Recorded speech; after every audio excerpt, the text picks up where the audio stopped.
கிறிஸ்துவுக்குள் பிரியமான சகோதர சகோதரிகளே, ஆண்டவர் உலக இரட்சகருமாயிருக்கிற இயேசு கிறிஸ்துவின் இனிதான நாமத்தினாலே உங்கள் யாவருக்கும் எங்களுடைய குடும்பத்தின் சார்பாகவும் ஊழியத்தின் சார்பாகவும் அன்பின் வாழ்த்துக்களை தெரிவித்துக் கொள்ளுகிறேன்.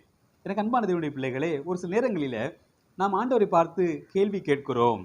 நம்முடைய மனதில் இப்படிப்பட்டதான கேள்விகள் எழும்புகிறது. ஆண்டவரே, ஏன் நான் இந்த அவமானத்தின் பாதை வழியாக நான் கடந்து போக வேண்டியதாக இருக்கிறது? ஏன் நான் இந்த கண்ணீரின் பாதைகள் வழியாக நான் கடந்து போக வேண்டியதாக இருக்கிறது? ஏன் இந்த கஷ்டங்கள் வழியாக என்னுடைய வாழ்க்கையில் நான் கடந்து போக வேண்டியதாக இருக்கிறது என்கிற அந்த கேள்வி என்னுடைய மனதிலே எழும்புகிறது. ஆனால் அந்த அவமானத்தின் சூழ்நிலைகள், அந்த காலங்கள் முடிந்த பின்பு, அந்த கண்ணீரின் பாடுகளின் வேதனைகளின் காலங்கள் முடிந்த பின்பு ஒரு காரியத்தை நாம் உண்மையாகவே ரியலைஸ் பண்ண முடிகிறது. ஆண்டவர் ஒரு நோக்கம் இல்லாமல் இந்த கஷ்டமான பாடுகளையும், அந்த பாடுகளின் சூழ்நிலைகளையும், அந்த கண்ணீரையும் அவமானத்தையும் ஆண்டவர் அனுமதிக்கவில்லை. இதற்கு பின்பதாக நிச்சயமாக தேவனுடைய கரங்கள் இருந்திருக்கிறது என்பதை நாம் உணர முடியும். ஆண்டவர் ஒரு காரணத்தோடு கூட, ஒரு நோக்கத்தோடு கூட நம் இந்த பாதைகள் வழியாக வழிநடத்திருக்கிறார் என்பதை அந்த கால சூழ்நிலைகள் முடிந்த பின்பு நம்மால் புரிந்து கொள்ள முடிகிறது. அப்படி ஒரு கஷ்டப்பட்டதான ஒரு கண்ணீரின் அனுபவத்தை நான் இன்றைக்கு உங்களோடு கூட நான் தாவீதுடைய வாழ்க்கையிலிருந்து பகிர்ந்து கொள்ள விரும்புகிறேன். சிக்லாக் அப்படிங்கிற வார்த்தை கேள்விப்பட்டிருக்கிறீங்களா? என்னையா ஜிக்ஸாக் கேள்விப்பட்டிருக்கிறேன், புதுசா இருக்குதே சிக்லாக். சிக்லாக் என்பது பெலிஸ்தீனுடைய தேசத்திலே இருந்ததான ஒரு பட்டணம்.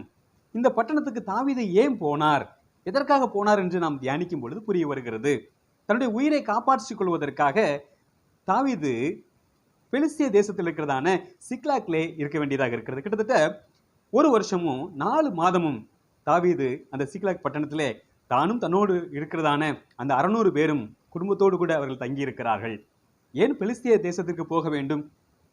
தன்னுடைய உயிரை காப்பாற்றிக் கொள்ள, தன்னுடைய குடும்பத்தை காப்பாற்றிக் கொள்ள, தன்னோடு கூட இருக்கிறதான அந்த 600 நபர்களுடைய குடும்பத்தை காப்பாற்றிக் கொள்வதற்காகத்தான் தாவீது பெலிஸ்திய தேசமாகிய பெலிஸ்திய தேசத்தில் இருக்கிறதான அந்த சிக்லாக் பட்டணத்துக்கு போக வேண்டியதாக இருக்கிறது. என்ன அப்படின்னா, சாமுவேல் இறந்ததுக்கு அப்புறமா தாவீதுடைய உயிருக்கு சுத்தமா கேரண்டியே கிடையாது. ஏன்னா இப்ப கேட்கறதுக்கு ஆளு கிடையாது. தாவீதுக்கு ஆறுதலாக இருந்தது ஒரே ஒரு நபர் தான், முக்கியமாக அது சாமுவேல். அந்த சாமுவேலுடைய இறப்பிற்கு பின்பு தாவீதுக்குன்னு யாருமே நாதி இல்லை, யாரும் கேட்கறதுக்கு ஆள் இல்லை. அதனால சவுல் இன்னும் அதிகமாக கோபத்தோடு கூட எப்படியாவது தாவீதை கண்டுபிடித்து அவனை அழித்து விட வேண்டும் என்கிறதான ஒரு கோபத்தின் உச்சத்திலே அவன் இருந்து கொண்டிருக்கிறான். அப்ப இந்த விஷயம் கேள்விப்பட்டதான அவன் அனுபவித்திருக்கிறான் ஏற்கனவே இல்லையா, பலமுறை தன்னுடைய உயிரை காப்பாற்றி இருக்கிறான். அப்ப அவன் ஒரு முடிவுக்கு வருகிறான். நான் உயிரோடு இருக்கிறது சவுல் விரும்புகிறதில்லை. நான் இந்த இஸ்ரவேலுடைய எல்லைகளிலே நான் சுத்திக்கிட்டு இருந்தேன்னா என்றைக்காவது ஒரு நாள் சவுலின் கையால் நாம் மடிந்து போவோம். அதனால நம்முடைய உயிரை காப்பாற்றிக் கொள்வதற்கு, நம்மோடு கூட இருக்கிற ஜனங்களுடைய உயிரை காப்பாற்றிக் கொள்வதற்கு ஒரே ஒரு வழிதான், பெலிஸ்திய தேசத்துக்கு ஓடி போயிட வேண்டியதான். ஏன்னா பெலிஸ்திய தேசத்துக்குள்ள போயிட்டோம் அப்படின்னா சவுல் அங்க வரமாட்டான். ஏன்? பெலிஸ்தியர்களுக்கும் சவுலுக்கும் கிட்டத்தட்ட பரம விரோதம். எப்போதுமே அவங்க ரெண்டுத்துக்கும் யுத்தம் நடந்துகிட்டே தான் இருக்கும். அப்ப எதிரிக்கு எதிரி நண்பன் என்கிறதான அந்த கான்செப்ட்ல தாவீது அவர் என்ன செய்யறாருன்னா, பெலிஸ்தியர்கிட்ட அங்க போய் உதவி கேட்கிறார். அப்ப தாவீது அவனோடு இருக்கிற நபர்களோடு கூட்டிக் கொண்டு அவர் காத் பட்டணத்தில் இருக்கிறதான ஆக்கீஸ் என்கிறதான ராஜாவை போய் அவர் சந்திக்கிறார். ராஜாவுக்கு ரொம்ப சந்தோஷம். ஆக்கீஸ் ராஜாவுக்கு, சரி இவன் என்ன செஞ்சான், பெரிய ஆளு, கிட்டத்தட்ட சேனாதிபதி சவுல் கூட இருந்தவன் நம்ம நாட்டுக்கு வந்துட்டான், நம்ம கூட என்ன செஞ்சுட்டான், ஒரு ஃப்ரெண்ட்ஷிப் போடுறானே, சரி இவனை நம்ம நினைச்சுக்கிறோம், நம்ம கூட வச்சுக்கிறோம் சொல்லிட்டு அங்கேயே அந்த காத்து பட்டணத்திலே வைக்கிறான். அப்ப தாவீது சொல்றான், ராஜா உங்களுடைய தலைநகரத்துல, அதாவது ராஜதானியில இருக்கிறதுக்கு எனக்கு எந்த விதமான தகுதி கிடையாது, அதனால நீங்க நாட்டில் இருக்கிற ஏதாவது ஒரு ஊரை கொடுக்குன்னு சொல்லி கேட்கிறான்.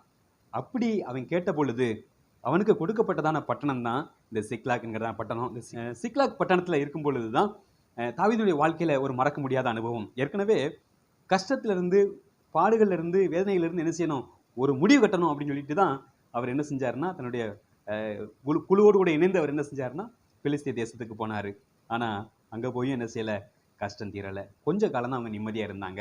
எனக்கு அன்பான தேவனுடைய பிள்ளைகளை, அநேக நேரங்கள்ல நமக்கு வருகிறதான கஷ்டத்துல இருந்து நம்ம தப்பிச்சிடணும், நம்ம விலகி போயிடணும் அப்படின்னு சொல்லிட்டு நம்ம என்ன செய்யறோம், இடம் விட்டு இடம் மாறுறோம், வீடு விட்டு வீடு மாறுறோம். எப்படியாவது ஒரு சில இடங்கள் மாறும் பொழுது நம்முடைய கஷ்டங்கள் மாறும் என்று நம்ம என்ன செய்யறோம், ஒரு நம்பிக்கையோடு கூட அந்த காரியங்களை செய்கிறோம். ஆனா உண்மையா இருக்கணும்னு நினைச்சவங்க, ஆண்டவருக்கு பயப்படணும்னு நினைச்சவங்க, அவங்க அமெரிக்கா போனாலும் கஷ்டப்படுவாங்க, ஆப்கானிஸ்தான் போனாலும் கஷ்டப்படுவாங்க, எந்த தேசத்துக்கு போனாலும் அவர்கள் நிச்சயமாக அவர் துன்பப்படுவார்கள். அதில் எந்த விதமான சந்தேகம் இல்லை. கிறிஸ்தவுக்கு நல்ல போர்ச்சவனாக இருந்தால் நிச்சயமாக தீங்கு அனுபவிப்போம். எவ்வளவு தூரம் ஓடினாலும் சரி ஓட முடியாது, ஓடவும் முடியாது, ஒளியவும் முடியாது. அப்போ ஒரு பிரச்சனையை சந்திக்க வேண்டியதாக இருக்கிறது. என்ன நடக்குது அப்படின்னு கேட்டிங்கன்னா, நான் பகிர்ந்து கொள்கிறதான பகுதிகள் 1 சாமுவேல் புஸ்தகம் 29, 30, 31 இந்த அதிகாரங்களை உங்களோடு கூட பகிர்ந்து கொள்கிறேன். ஒரு நம்பிக்கையை பில்டப் பண்ணுறதுக்காக தாவீது என்ன செய்யறான், இரவும் பகலும் உழைக்கிறான். நிறைய பட்டணங்களுக்கு போகிறான், அங்கே உள்ளது கொள்ளையடிக்கிறான். கொள்ளையடிக்கிறத கொண்டு வந்து அந்த ஆக்கீஸ் ராஜாவுடைய என்னது பாதத்தில் வைக்கிறான், அவனுக்கு கொடுக்குறான். அவனுக்கு ரொம்ப சந்தோஷம், தாவீது ரொம்ப உண்மையாக இருக்கிறான் யா அப்படின்னு. அவனுக்குள்ள என்ன நல்ல ஒரு ரிலேஷன்ஷிப்பையும் ஒரு நம்பிக்கையும் நல்லா பில்டப் பண்ணியாச்சு. ஆனால் அது எல்லாமே மறுபடியும் தோல்வியில் முடியுது. எனக்கு அன்பான தேவனுடைய பிள்ளைகளை, என்ன நடந்தது அப்படின்னா, அந்த யுத்தத்துக்கு போகும்போது தாவீது என்ன செய்யறான், தன்னோடு கூட இருக்கிறதான அந்த சேனையோடு கூட அவன் ஆகீஸ் ராஜா, அதாவது காத்தின் ராஜாவை ஆகீஸுக்கு உதவி செய்யும்படியாக அவன் யுத்தத்துக்கு போறது ரெடியா இருக்கிறான்.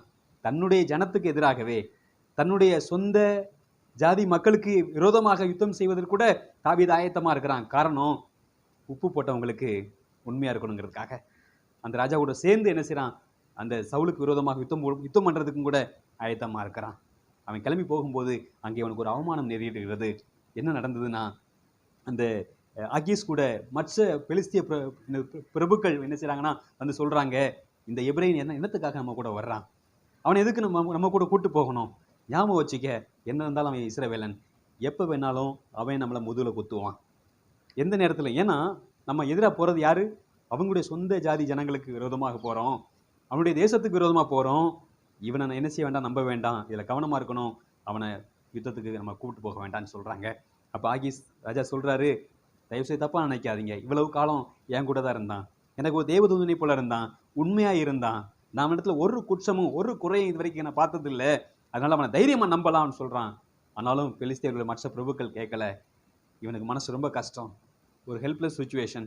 உடனடியாக வந்து தாவீது சொல்றான், ஐ கேனாட் ஹெல்ப் யூ, நான் உனக்கு எந்த விதமான உதவியும் செய்ய முடியாது தாவீது, நீ எனக்கு உன்னுடைய பார்வைக்கு யாரு பிரியமானவன், ஆனால் அவர்களுடைய பார்வைக்கு நீ பிரியமானவன் அல்ல, அவங்க உன்னை ஏற்றுக்கொள்ளலை, ஏதோ ஒரு காரணத்தில் ஒரு போராமை. ஒருவேளை தாவீது வந்து கோலியாத்தை கொன்னதினுடைய போராமையாக கூட இருக்கலாம். அந்த கோலியாத் இந்த காத்து பட்டணத்தை சேர்ந்தவன் தான், அவனை கொலை செஞ்சது அவங்களுக்கு மனசில் மிகப்பெரிய ஒரு கோபம். அதனுடைய வெளிப்பாடா அவங்க போராமப்பட்டு தாவீதை வேணான்னு சொல்லி ரிஜெக்ட் பண்ணுறாங்க. அவங்களுக்கு தெரியல தாவீது மிகப்பெரிய யுத்த வீரன் சொல்லிட்டு, தாவீது கூட இருக்கிற ஆண்டவர் மிகப்பெரிய வல்லமை உள்ளவர், அவர் சர்வ வல்லவர் என்பதை அவங்க என்ன செய்யல, புரிந்து கொள்ளலை. தெரியாம தாவீதை வேணான்னு சொல்லி ரிஜெக்ட் பண்ணிடுறாங்க. இது தாவீதுடைய மனசுக்கு ரொம்ப கஷ்டமா இருக்குது. வேதனையோடு கூட, அவமானத்தோடு கூட, ஒரு பலன் இல்லாதபடி, கிட்டத்தட்ட பாதி செத்த சூழ்நிலையில வேதனை கூட அவன் என்ன செய்யறான், தன்னுடைய படையை கூட்டிக் கொண்டு அவன் சிக்லாக் பட்டணத்துக்கு திரும்பி வருகிறான். கிட்டத்தட்ட 3ஆம் நாள் தான் அந்த சிக்லாக் பட்டணத்துக்கு வந்து சேர்றாங்க. 2 நாள் பிரயாணப்பட்டு 3ஆவது நாள் சிக்லாக் வந்து சேர்றாங்க. வந்தவங்களுக்கு ஒரு மிகப்பெரிய ஒரு அதிர்ச்சி. அந்த சிக்லாக் பட்டணம் தீ கொளுத்தப்பட்டிருக்கிறது. அங்க இருக்கிறதான எல்லாரும், அவனுடைய மனைவிமார், பிள்ளைங்க எல்லாருமே உயிரோடு கூட சிறைபிடித்து கொண்டு போகப்பட்டாங்க. அமலேக்கியர் வந்து என்ன செஞ்சாங்க, புறப்பட்டு வந்து அந்த பகுதியில் இருக்கிற எல்லா பட்டணங்களையும் அவங்க என்ன செஞ்சாங்க, அவங்க கொள்ளையடித்தார்கள். அப்படி கொள்ளையடிக்கும் பொழுது சிக்லாக் பட்டணத்தை தீயை வச்சு கொளுத்திட்டு இருக்கிற எல்லாரையும் உயிரோடு கூட சிறைபிடித்து கொண்டு போயிட்டாங்க. தாவீதும் அவனோடு கூட இருந்தவர்களும் உட்கார்ந்து அழுதார்கள். வசனம் இப்படியாய் சொல்லுகிறது, அவர்களுக்கு அழுகிறதுக்கு பலன் இல்லாமல் போக மட்டும் சத்தமிட்டு அழுதார்கள். உட்கார்ந்து அழுகிறாங்க. அவங்க எதிர்பார்க்கல, ஏற்கனவே ஒரு அவமானம், ஏற்கனவே ஒரு ரிஜெக்ஷன், ஏற்கனவே ஒரு வாழ்க்கையில் ஒரு கஷ்டம், மறுபடியும் கஷ்டத்தை சந்திக்க வேண்டியதாக இருக்கிறது. எல்லாமே போச்சே, நம்பிக்கை ராஜா மேல வச்சிருந்த நம்பிக்கையும் போச்சு. அந்த நம்பிக்கையும் அவம நம்பிக்கையா மாறிவிட்டது, அவமானமாக மாறிவிட்டது. யாரும் உதவி செய்ய முடியலையே அப்படிங்கிறதான சூழ்நிலை எல்லாரும் அழுகுறாங்க. எனக்கு அன்பான தேவனுடைய பிள்ளைகளே, இப்பதான் தாவீதுடைய நல்ல குணங்களை நம்ம பார்க்க முடியும். தாவீதின் குமாரனே எனக்கு இறங்கும் என்று பரிதிமை கூட சத்தமிட்டு கூப்பிட்டான் அல்லவா. அந்த தாவீதின் குமாரன் என்று சொல்வதற்கான காரணம், தாவீது இரக்கமுள்ளவன், தாவீது கிறிஸ்துவை பிரதிபலித்தவன். பழைய ஏற்பாட்டில் கிறிஸ்துவுடைய குணாதிசயத்தை பிரதிபலித்த நபர்களில் ஒருவர் இந்த தாவீது. 6வது வசனம் சொல்லுது, தாவீது மிகவும் நெருக்கப்பட்டான். ஒய், ஏன்னா அவன் தான் தலைவர், மிகவும் நெருக்கப்பட்டான். சகல ஜனங்களும் தங்கள் குமாரத்தின் நிமித்தம் மன கிளேசத்தினாலே, எல்லாருக்கும் என்னென்ன ஸ்ட்ரெஸ், டிப்ரெஷன், மன அழுத்தம், மன கிளேசம், இதனால் அவங்க என்ன செஞ்சாங்கன்னா கல்லெறிய வேண்டும். யாரை? தாவீதை கல்லெறிய வேண்டும் என்று சொல்லி கொண்டார்கள். அவங்களுக்கு பேசிக்கிறாங்க, தாவீதை என்ன செய்யணும், கல்லெறிந்து கொலை செய்யணும். ஏன்னா இவ்வளவு பிரச்சனைக்கும் காரணம் தாவீது தான், இவ்வளவு பிரச்சனைக்கு காரணம் இவன் தான். இவனை மட்டும் நம்ம என்ன செய்ய, கல்லெறிந்து கொண்டுட்டோம் அப்படின்னா இந்த சாபத்தை தொலைச்சு கட்டிட்டோம்னா வாழ்க்கையில் பிரச்சனை எல்லாம் சால்வ் ஆயிரும். அநேக நேரங்களில் யார் மேலே நம்ம அதிக விமர்சனங்கள் வைக்கிறோம், அதிக கமெண்ட்ஸ், நெகட்டிவ் கமெண்ட்ஸ் யார் மேலே கொடுக்குறோம்னா நம்மளை இவ்வளவு நாள் வழிநடத்தி வந்தாங்களே அவங்க மேலே தான். அதிகபட்சதான விமர்சனங்கள் யார் மேலே வைக்கப்படுகிறதுனா நம்மளை யார் வழிநடத்தி வந்தாங்களோ அவங்கள தான் கல்லறிகிறதுக்கு நம்ம என்ன செய்யறோம்னா அநேக நேரங்களில் கல்லுகளை தூக்கிவிட்டு நிற்கிறோம். இவனை கல்லால் எறிய வேண்டும், இவனை கொலை செய்ய வேண்டும், இவனை அழித்து விட வேண்டும் என்று சொல்லி. எனக்கு அன்பான பிள்ளைகளே, மற்ற மனிதர் மாதிரி நம்மை போல என்ன செய்யல தாவீது நடந்து கொள்ளல. வசனம் சொல்லுது, தாவீது தன் தேவனாகிய கர்த்தருக்குள்ளே தன்னைத்தானே திடப்படுத்தி கொண்டான். தன் தேவனாகிய கர்த்தருக்குள்ள தன்னை திடப்படுத்தி கொண்டான். He strengthened himself in his Lord God. தன் தேவனாகிய கர்த்தருக்குள்ள தன்னைத்தானே ரீசார்ஜ் பண்ணிக்கிட்டான், தன்னை சார்ஜ் பண்ணிக்கிட்டான். எனக்கு அன்பான தேவனுடைய பிள்ளைகளே, கஷ்டமான காலத்தில் ஒரு பலனும் இல்லாமல் போகிற அந்த சூழ்நிலையில், எல்லாவற்றையும் இழந்த சூழ்நிலையில் நம்ம செய்ய வேண்டிய ஒரே ஒரு காரியம், நம்முடைய தேவனாகிய கர்த்தருக்குள்ள நம்மை நாமே திடப்படுத்தி கொள்ள வேண்டும். யாராவது நம்மளை ஸ்ட்ரென்தன் பண்ண வருவாங்க, நம்மளை திடப்படுத்த வருவாங்க அப்படின்னு சொல்லி காத்திருந்தோமானால் திடப்படுத்தலாம், படுத்தாமலும் போகலாம், கல்லும் வரலாம், விமர்சனங்கள் நம்ம மேலே என்ன செய்யலாம், அள்ளி கொட்டப்படலாம். வந்து ஆலோசனை சொல்வது போல யோபுவுக்கு ஆலோசனை கொடுத்தார்களே அதே போல நம்மை குத்தி குத்தியும் காண்பிக்கலாம். தவறு செய்யாமல் ஆண்டவர் என்ன செய்ய மாட்டார், நம்ம செய்ய மாட்டாருன்னு சொல்லி மறைமுகமாக நம்மை தாக்கவும் வாய்ப்பு இருக்கிறது. மனிதர்களை தேடுவதை விட்டுவிட்டு மனிதர்களிடத்தில் நம்முடைய கஷ்டங்களை சொல்வது தப்பு நான் சொல்ல வரல. ஆவிக்குரிய முதிர்ச்சி உள்ள நபர்கள்ட்ட நம்ம சொல்லலாம். ஆனால் இப்படி ஒவ்வொரு நபராக தேடிக்கிட்டு ஒவ்வொரு கூட்டமாக போய்கிட்டு இருக்கிறத விட best go to the presence of the lord. ஆண்டவருடைய சமூகத்துக்கு போங்க, ஆண்டவருடைய சமூகத்தில் போங்க. ஆண்டவருடைய சமூகத்துக்கு என்ன செஞ்சு தாவீது போனான். முதலாவது தன்னைத்தானே திடப்படுத்தி கொண்டான். ரெண்டாவது ஆண்டவருடைய சமூகத்தில் போனான். ஆண்டவர்கிட்ட போய் கேட்டான், ஆண்டவரே நான் என்ன செய்யட்டும், நான் அவனை பின்தொடரலாமா, அமலேக்கியர்களை நாங்கள் என்ன பின்தொடரலாமா, நான் எல்லாவற்றையும் திருப்பிக் கொள்வேனா, நீங்கள் சொல்லுங்க ஆண்டவரே, சொல்லுங்க ஆண்டவரே, நான் என்ன செய்யணும் ஆண்டவரே. ஆண்டவர் சொன்னார், நீ போ, நீ சகலத்தையும் திருப்பிக் கொள்வாய், நீ சகலத்தையும் திருப்பிக் கொள்வாய் தாவீது, நீ போ. ஆண்டவர் ஹெல்ப் பண்ணார், ஒரு தனி நபர் மூலமாக ஆண்டவர் ஹெல்ப் பண்ணார். கரெக்டாக அந்த இடத்துக்கு அவன் கூட்டு போயிட்டான். அங்கே போன உடனே அடினா அடி சும்மா பிரித்து எடுத்துட்டாங்க. கிட்டத்தட்ட ஒரு எத்தனையோ பேர் நினைச்சிருக்கிறாங்கன்னா ஒட்டகத்தில் ஏறி ஓடிட்டாங்க. எல்லா வருஷம் அமலேக்கியர் பிடித்து கொண்டு போன எல்லா வருஷையும் தன்னுடைய 2 மனைவிகளையும் தாவீது விடுவித்தான். அவர்கள் கொள்ளையாடி கொண்டு போன எல்லாவற்றிலும் சிறியதிலும் பெரியதிலும் குமாரத்திகளிலும் ஒன்றும் குறைபடாமல் எல்லா வருஷம் தாவீது திருப்பி கொண்டான். அது போக எல்லா ஆடுகளையும் தாவீது பிடித்து கொண்டான். அவைகளை தங்கள் மிருக ஜீவன்களுக்கு முன்னாலே ஓட்டி இது தாவீதின் கொள்ளை என்றார்கள். ஆண்டவருக்குள்ள நம்ம இழக்கிறதான காரியங்கள் ஒன்றும் இழப்பல்ல, அது ஒரு இன்வெஸ்ட்மெண்ட், முதலீடு. ஆண்டவருடைய ராஜ்யத்திற்கென்று ஆண்டவருக்கென்று உண்மையாக இருக்கும் பொழுது நாம் செயல்படும் பொழுது நம்முடைய வாழ்க்கையில் இழப்புகள் ஏற்படலாம். ஆனால் அந்த இழப்புகள் அல்ல, அவைகள் முதலீடுகளே. we are investing in the kingdom of God. தேவனுடைய ராஜ்யத்தின் நிமித்தமா சகோதரனையாவது சகோதரியாவது மனைவியாவது தாயாவது தகப்பனையாவது விட்டவன் எவனோ அவன் சகலத்தையும் திருப்பி பெற்றுக் கொள்வான். அநேக சகோதரிகள் கிடைப்பாங்க, அநேக தாய்மார்கள் கிடைப்பாங்க. ஊழியத்தை விட்டு வெளியே வந்த உடனே அநேக தகப்பன்மார்கள், அநேக சகோதரிகள், அநேக சகோதரர்கள் உங்களை மாதிரி எனக்கு ஆண்டவர் நிறைய பேரை கொடுத்தாரு. ஒரு காலத்தில் கஷ்டமாக இருந்தது ஆரம்பத்தில், என்னுடைய குடும்பத்தை விட்டு பிரிந்து வரும்பொழுது. ஆனால் எல்லாவற்றையும் ஆண்டவர் எனக்கு கொடுத்தாரு, நல்ல நண்பர்கள் ஆண்டவர் எனக்கு கொடுத்தாரு. எனக்கு அன்பான தேவனுடைய பிள்ளைகளே, இதுதான் என்ன செய்தேன் இந்த பகுதியிலிருந்து நம்ம கற்றுக்கொள்ள முடிகிறது. அது மாத்திரமில்லை, மூன்றாவது தாவீது செய்த காரியம் என்னன்னா, அந்த பெற்றுக்கொண்ட காரியத்தை அவன் தனக்குன்னு வச்சுக்கல, எல்லார் இடத்துலையும் அவன் பகிர்ந்து கொண்டான். நான் கஷ்டப்பட்டு என்ன செஞ்சேன், உழைச்சேன், நான் பாத்ரூம் கழுவுனேன், நான் டாய்லெட் கழுவுனேன், நான் இவ்வளோ வேதனைப்பட்டேன் தெரியுமா ஒரு காலத்தில். அப்படி இருந்த ஆண்டவர் என்னை ஆசீர்வதித்து இருக்கிறார். இன்றைக்கு ஆண்டவர் என்னை உயர்த்தி இருக்கிறார். நான் காரில் போகிறேன், நான் பங்களாவில் வாழ்வேன், நான் வசதியாக வாழ்வேன், நான் ஏன் இஷ்டத்துக்கு வாழ்வேன். நான் யாருக்கும் கொடுக்கணும் அவசியம் கிடையாது. உனக்கும் தேவைனா நீ போய் நினச்சிக்க, டாய்லெட் கழுவிக்க, பாத்ரூம் கழுவிக்க, கஷ்டப்பட்டுக்க அப்படின்னு தாவீது சொல்லலை. இன்றைக்கு இருக்கிறதான ஆண்டவர் ஆசீர்வதிக்கப்பட்டவர்கள் அநேகர் சொல்கிறதான டெஸ்டிமனி இது. ஒரு காலத்தில் கஷ்டப்பட்டே ஆண்டவரை ஆசீர்வதித்தார், நீ கஷ்டப்படு. இது மனுஷனுடைய வார்த்தை. ஆனால் தாவீதுடைய பார்வை ஆண்டவரின் பார்வை. அவன் என்ன சொன்னான் தெரியுமா? அதற்கு தாவீது ஒரு சில பேர் சொன்னாங்க, இந்த யுத்தத்துக்கு வரலையா ஒரு 200 பேர், அவங்க நினைச்சிட்டாங்க ரசத்துக்குள்ளாண்டே இருந்துட்டாங்க.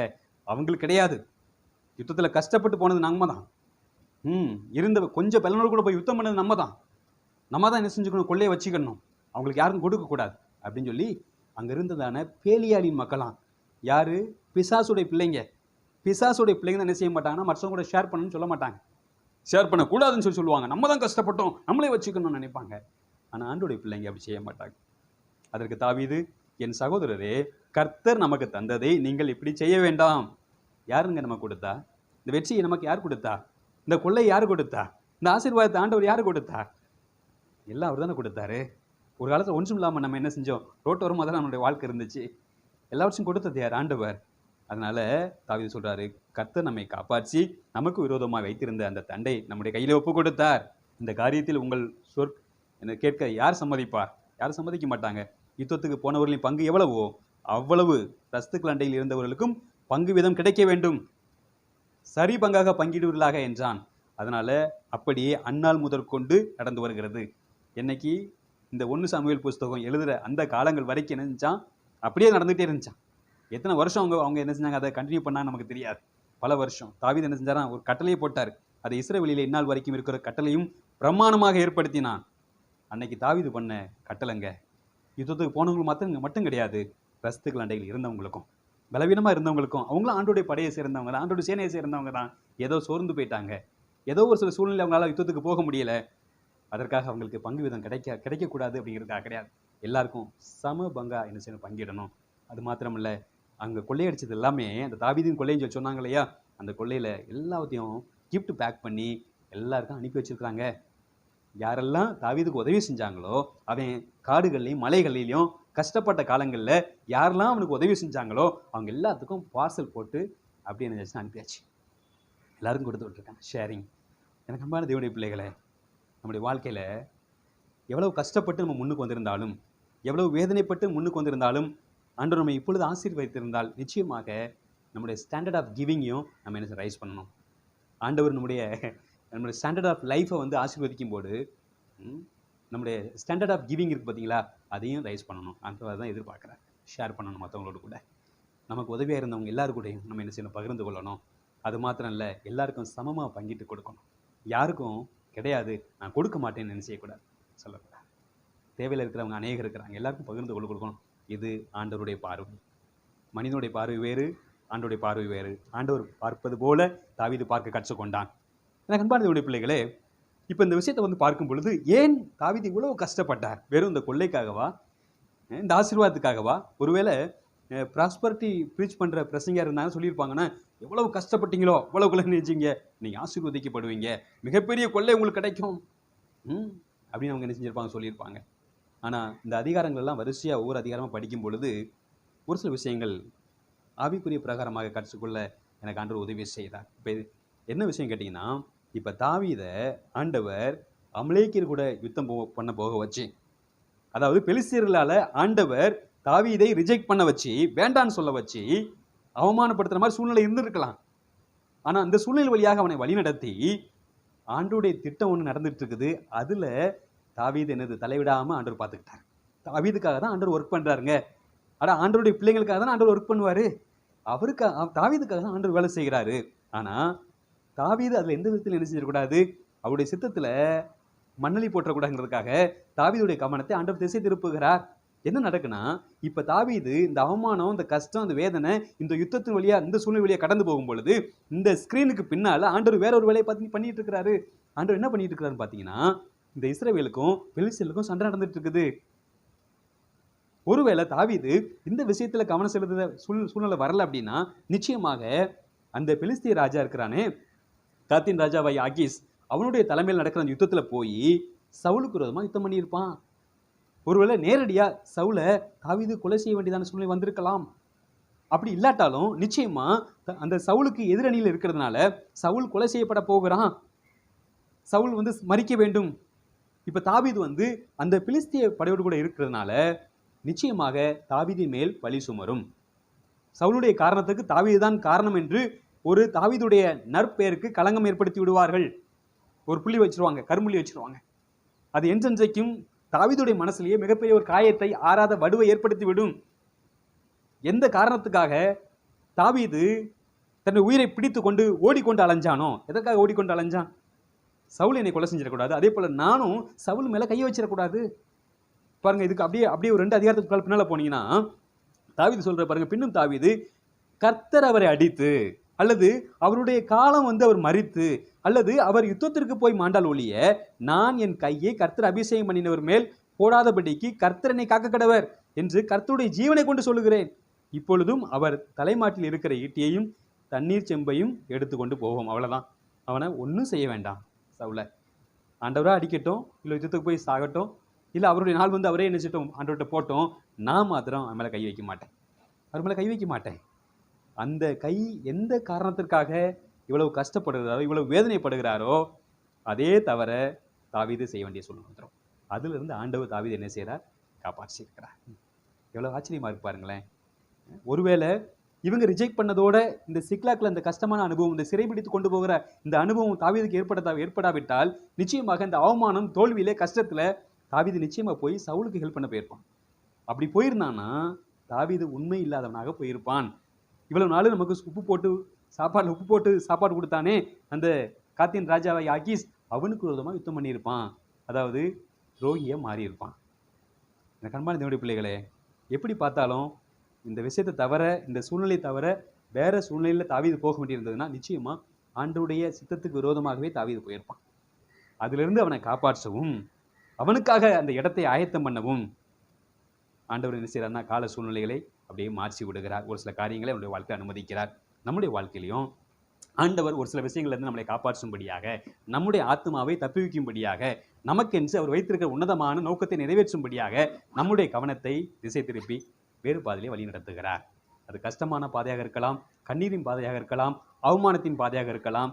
நிச்சயமாக ஒரு நாள் நம்ம அவரோடு கூட ஆளுகை செய்வோம். நித்திய ராஜ்யத்தை சுதந்திரித்துக் கொள்வோம். அவருடைய நாமத்தை மகிமைப்படுத்துவோம். அவருடைய சித்தத்தை நிறைவேற்றி முடிப்போம். ஆண்டவருடைய ஆசீர்வாதத்துக்கு உன்னதமான ஸ்தானத்திலே நாம் நிலை கொண்டிருப்போம். ஆண்டவருடைய சித்தத்துக்கு கீழ்ப்படியுங்க. ஆண்டவர் சித்தத்துக்கு உங்களுடைய வாழ்க்கையை அர்ப்பணிங்க. ஆண்டவர் தாமே உங்கள் யாவரையும் ஆசீர்வதிப்பாராக. ஆமென்.